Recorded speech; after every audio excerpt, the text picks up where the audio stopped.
The Joe Rogan Experience. It's not the end of the world, man. There's more to life than fighting. Well, it's funny hearing that from you, because you would expect to hear that from someone who isn't considered one of the greatest of all time, but you're considered one of the greatest of all time. So it would be very hard to argue your approach because it's been so successful. But people think that you have to be super obsessed. I'm super obsessed, Joe, but that's why I become crazy. Then I stopped for 4 years. Then when I came back, I some of my circuit in the brain. Then I start to analyze myself. I'm like, why I become crazy? Why did I stop? Because I'm taking this stuff too seriously, man. You have to take it for what it is.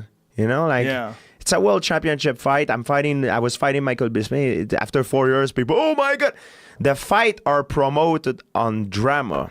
Yeah. And like John Danaher, he says, is like, fight are not won on drama, are on mundane things than we do every day. Yeah. That's how fight are won. Yes. How you program your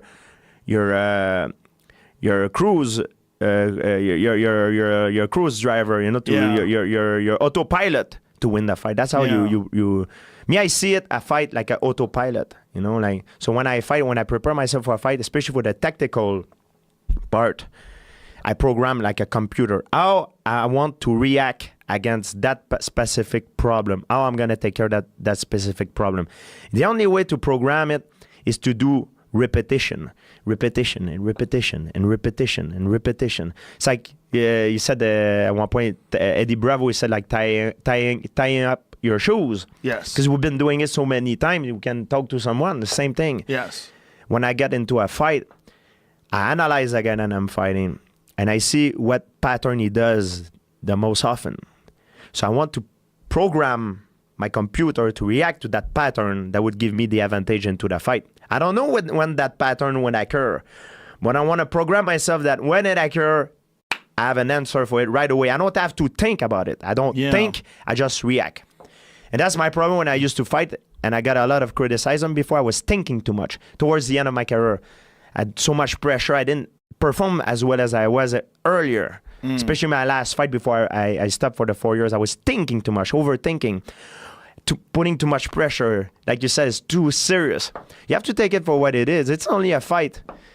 In 10 years, it sucks if you lose, but man, it is what it is. You know what I mean? Don't make it bigger than what it is. It's only a fight. And sometimes it's something very therapeutic that I like to do before a fight.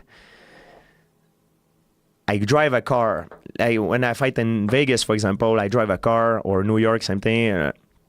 I drive a car. When I used to fight in Vegas before my fights, I used to be very, very stressed. And one very therapeutic things that I like to do is drive my car around and see normal people. Then I go and I gotta explain to you why I drive and I see an old lady with her grocery store bag. And I'm thinking, like, she doesn't care if I win the fight Saturday or not. She's not even going to hear about it. Then I look, he's another guy yelling to another guy because whatever problem. Oh, this guy is going to the bank to pay his mortgage stuff. They don't care. You know. The effect that I have on the universe is so freaking small. Nobody cares. I'm the only one putting the pressure on me. Nobody gives a damn about it. So that's why they help me to perform now. That's how some younger guy, they say, I'm nervous. I heard you don't sleep well the night before. I said, yeah, it's true. I don't sleep well. It's like, what is your trick? How do you find a way to sleep well? It's like, I don't really sleep well either nowadays. It's like, how do you feel better about it? It's like, I just know that I'm not going to sleep well and it's not going to affect the outcome of the competition. It's just a normal thing. You learn how to deal with it better. You're not going to change it. Yeah. You just accept it. Yeah. The stress is your friend, man. That's going to make you react. That's going to be on the edge. Have you ever slept well before a fight? Never. Only one time. Which fight? When I fought Matt Serra. And I got knocked out. And then after that knocked out, I got so scared that it happened again. It's the most humiliating day of my career. I was so angry. Like I said, I was like putting too much on myself. It started there. It's like I didn't even want to go to buy eggs at the grocery store because people, they look, you got knocked out. I thought everybody cares about me. Nobody cares about you. Nobody cares. It's only a small percentage of population. Nobody gives a damn. And even if they do, what? You make a mistake, you zig when you should have zagged, you get clipped. So what? Everybody make mistake. You have to take fight like it is. It's a sporting event. That's why I don't take it personally. Like when I have the problem with the Diaz, no problem, man. It's a fight. It's not personal for me.